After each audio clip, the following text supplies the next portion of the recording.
Pauline Léneux, bonjour. Bonjour. Vous êtes la cofondatrice de Gemio. Exactement. Bienvenue au Salon des entrepreneurs Lyon-Auvergne-Rhône-Alpes.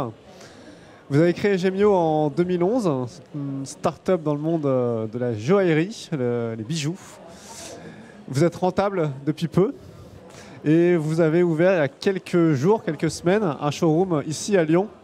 C'est un premier pas vers le reste de la France. Vous étiez basé à Paris? Exactement. En fait, c'est vrai qu'initialement, Gemio était une marque de joaillerie basée à Paris, avec des ateliers dans toute la France, mais quand même avec vraiment un ancrage parisien. Et on a mis un petit peu de temps avant de se décider à aller en province, mais on était très attirés évidemment par ça.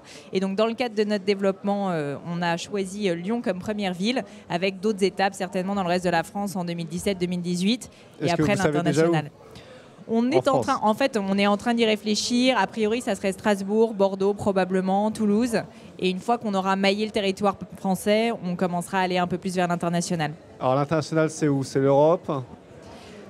En toute transparence, on est assez intéressé par l'Europe et naturellement certains pays comme l'Angleterre, avec l'Allemagne aussi par exemple, ou l'Italie qui est le premier marché en Europe pour la joaillerie. Mais bien évidemment, on regarde aussi les États-Unis qui sont un énorme marché avec un très très gros potentiel, où on a moins de problèmes de problématiques, de traduction, etc.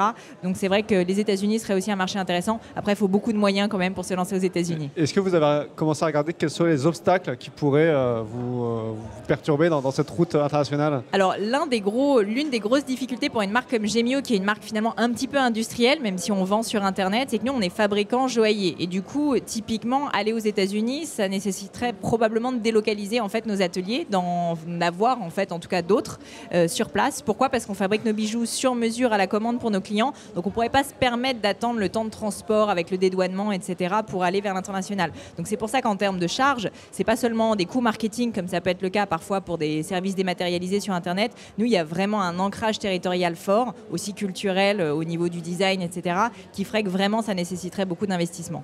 Vous parlez de l'Angleterre. Le Brexit éventuel ne vous fait pas peur?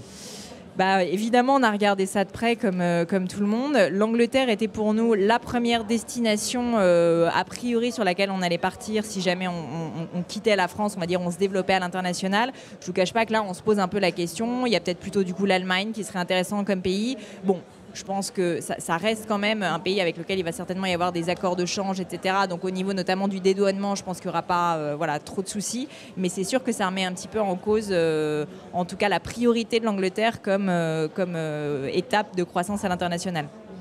Et bon, vous souhaite bonne route. Merci beaucoup. Merci à vous. Et à bientôt sur le salon. Au revoir. À bientôt.